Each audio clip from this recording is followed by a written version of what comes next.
టికెట్ల కోసం వాళ్ళు మా దగ్గరికి వచ్చారని చెప్పి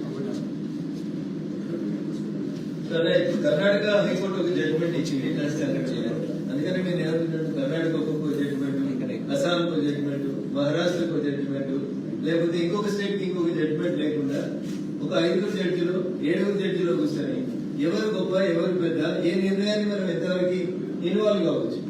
అదే జడ్జిమెంట్ వాళ్ళు ఏమంటున్నారు, పార్లమెంట్ ఈ సుప్రీం, స్పీకర్ ఈ సుప్రీం, వాళ్ళ నిర్ణయాలలో మేము జోక్యం చేసుకోలేమని చెప్తూనే నిర్ణయం తీసుకుంటే బాగుంటుందని ఆశిస్తున్నామన్నారు.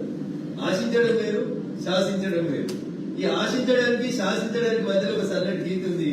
ఆ గీతను ఎవరు బ్రేక్ చేయకపోవడం వల్లనే ఇట్లా పార్టీలు మారేటువంటి పరిస్థితులు వస్తాయి. పార్లమెంట్ లో నో మచ్ డిఫరెన్స్.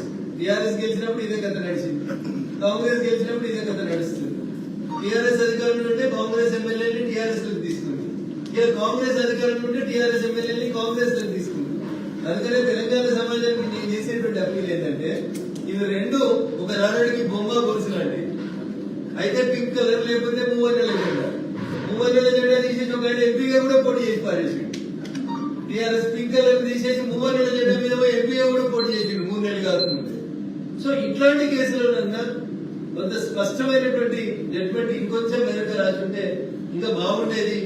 ప్రజలు ఒక పార్టీ మీద ఒక జెండా మీద గెలిపించినప్పుడు ఇంకో జెండాకు పోతే రేపు కోట్లలో వేటు పడుతున్నటువంటి భయం లేనప్పుడు ఏమైతుంది?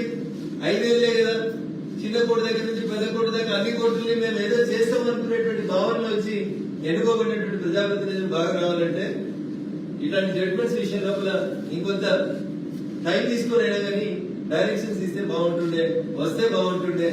మంచి జరగాలని, తెలంగాణలో పార్టీ గ్రహించినటువంటి ఎమ్మెల్యేల పట్ల స్పీకర్ తొందరగా నిర్ణయం తీసుకోవాలని, తీసుకుంటారని ఆశిస్తా ఉన్నాం. ఖచ్చితంగా నిర్ణయం తీసుకుంటే మీరు కోరుకున్నటువంటి ఉప ఎన్నికలు లేదా ప్రజలు ఆశించిన ఉప ఎన్నికలు వస్తే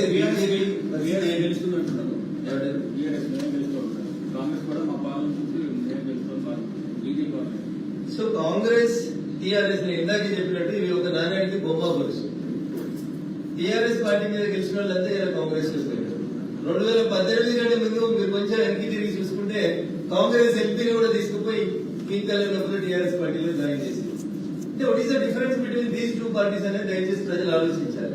అది కాంగ్రెస్ అయినా టీఆర్ఎస్ అయినా ఎటు అధికారం ఉంటే అటు పోతామనుకునేటువంటి కొంతమంది వ్యక్తులకి ఇది ఒక గుణపాఠం కావాలంటే ఈ పార్టీ ఫిరాయించిన ఎమ్మెల్యే భవిష్యత్తులో ఏ గుర్తు మీద పోటీ చేసినా వాళ్ళు గెలుస్తారని నేను అనుకుంటలేను. ప్రజలు కూడా గెలిపియద్దు వాళ్ళని, సచీలంగా ఉన్నటువంటి భారతీయ జనతా పార్టీని గెలిపియాలి, మేమే గెలుస్తాం, ఎక్కువ స్థానాలు మేమే గెలుస్తాం అనేటువంటి విశ్వాసం మాకుంది.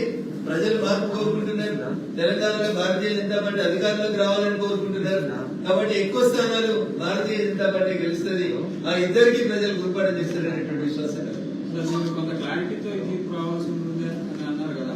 కోర్టు ఈ రోజు తీర్పిచ్చేటప్పుడు ఈ స్పీకర్ నిర్ణయాధికారం విషయంలో పార్లమెంట్ ఆలోచించాలి అని చెప్పి ఒక వ్యాఖ్య చేసింది. అంటే ఒక న్యూట్రల్ పర్సన్ ఇస్తే అటు ఎలక్షన్ కమిషన్ కానీ లేదా గవర్నర్ కానీ ఇచ్చే అంశం పైన ఆలోచించాలి పార్లమెంట్ అని చెప్పి సిజే ఒక వ్యాఖ్య చేసింది.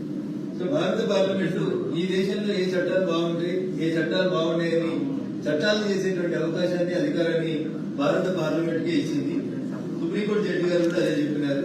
ఖచ్చితంగా జడ్జిమెంట్ కాపీ వచ్చిన తర్వాత దాని మీద ఒక నిర్ణయాన్ని